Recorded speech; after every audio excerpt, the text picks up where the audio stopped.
And also depending on how hot the rocks are, 'cause there's a bed of rocks, and then. Do you like throw down like a thermometer to see how hot it is down there? No, when it's cherry red. Okay. When it's cherry red, and then they usually they'll spray the pig on. They'll spray with water to make it steam. So it steams it, and then they wrap it in banana leaves, tea leaves, and then they'll wrap it in again with chicken wire, and then there's canvas canopy. Just make like you're hungry. All right, imagine you're very hungry. Say it like you mean it. Ready? Aloha! Aloha! That's it. Medieval ceremony. Everyone, this is an umu, an above ground oven. Still, same idea. Same thing. It's a way to recook back in the ancient days. Much tastier than McDonald's, I promise. All right? In the ancient days, the whole village gathered together all the resources and put together an imu, which would mean the farmers from uplands and also down here by the sea would gather together all their sweet potato, breadfruit, taro, and pig, dog, chicken, and all that, and also the fishes from the sea would come with the fishermen in the mornings, as well as all the other creatures from the sea, including shellfish, turtle, and things like that. And all of that would be thrown in this giant imu, this underground steamer. The way we do this is early in the morning, we start a large fire using the mesquite wood. We call it kiavi wood here in Hawaii. It burns very hot and has a great flavor. And if you folks cook mesquite back at home, Yep. you know what I'm talking about then, all right. A lot of people from Texas, I think. Now folks, we're not cooking with charcoal here. This is an underground steamer. What we did was, we threw very important rocks into this fire. Now can you guess what kind of rock we use here in Hawaii? Volcanic. No! Sorry to burst your bubble, folks. We don't use lava for everything here in Hawaii. Lava rock will pop and explode if you try into a fire. Please don't try that at home in Florida. What we do is we use the pukupuhaku. These porous riverbed rocks right here. They're able to contain the heat and turn red and white hot in this fire. Thus, that's our heat source for this cooking device. Now, in the old days, it's very important. We had a lot of banana growing around the village area. The banana husk and banana leaf was used to put on top of this very hot charcoal and rocks so we get steam. Then we throw in all the bounties of the fishermen, all the produce of the land and the sea. Together, all of this would be enough to feed everyone in the village. Now, there would be the canoe builders. There's the people who used feather work and worked all day doing that. There's hula dancers, warriors. All these people had their job. If you did your job that day, you get fed. If you didn't, you better go find some dinner. You're not gonna get the roof of this, the hali'i, the covering would have been made out of a big pile of banana husk and banana leaf. In the 1800s, we learned about this stuff called burlap. Burlap bags. And we get them wet and recycle and use them over and over again on our imu. We could wash them and use them again. Since then, we have some ingenuity out here in the Pacific. We went green a long time ago, a couple hundred years ago. Now we use hotel bed sheets. These are. Okay, everybody, cameras up. Okay. Now put them back down. We wear Hawaiian miniskirts. Yes. No photos for just the next couple of minutes, all right, please. Hey, I heard that. Hey! You can turn off the click sound if you like. Feel better about it. Right. What you sell, what you us.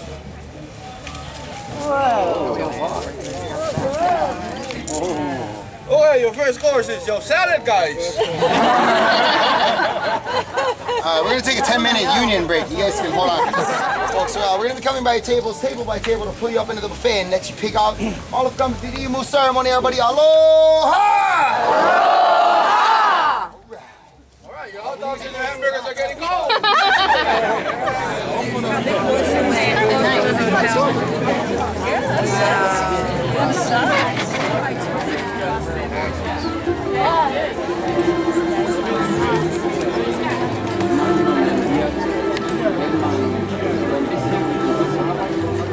Come on.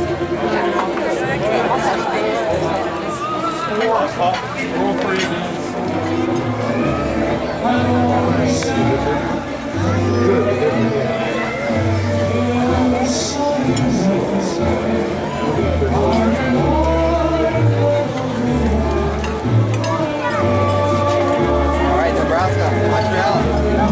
Let me just go get dinner. Lots more food up on a buffet. Or you can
One day, according to legend, Lily sleeps, and in her dreams it is awakened by the sounds of the hum. Ka playing far off in the distance. She rises to follow these sounds on her Hawaii, on to Maui, Molokai, Oahu, and finally Hawaii. Here in this northern silent high, she finds the drumming coming from a halau, and a closure used for hula.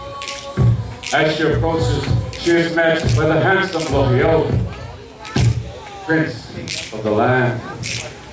Taken by the beauty of the woman, the two would fall in love and spend many days and nights together until finally Pele bids them a farewell, promising to send for him once a proper home was built for two.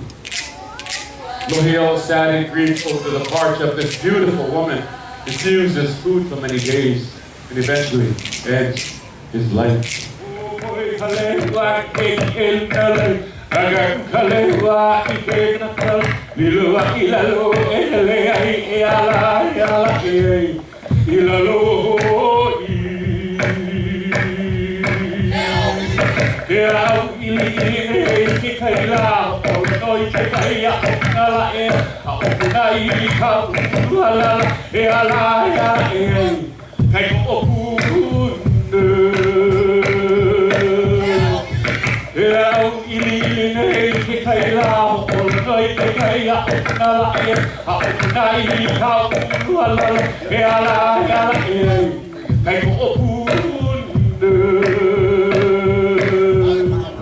Known as Lahaina, Samoan people, who would write of this land and of its beauty, and that we, the children of God, should rejoice in our blessed paradise.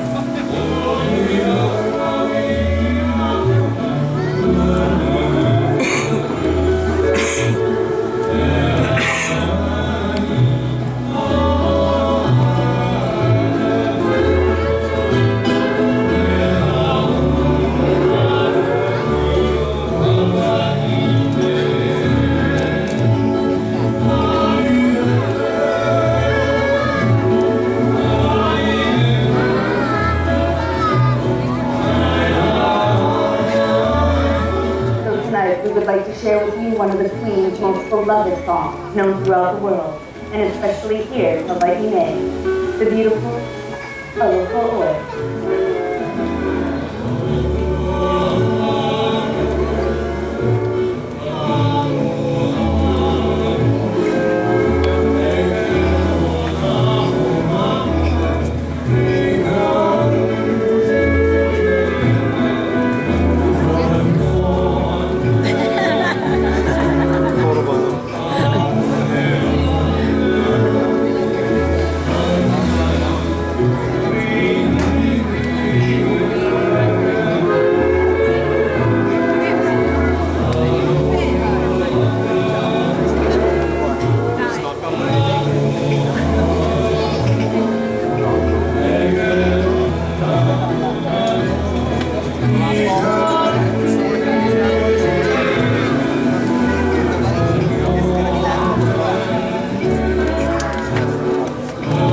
Last call, my friends. You want to stock up on anything?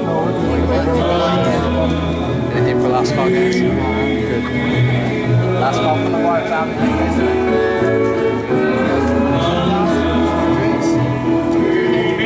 With the passing of our Queen, we did a song, Aloha. Chance to stock up, guys. How we doing? Hawaii. Good, yeah. Would you care for anything for last call? Is this what you're doing? Can I take that out here?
We'd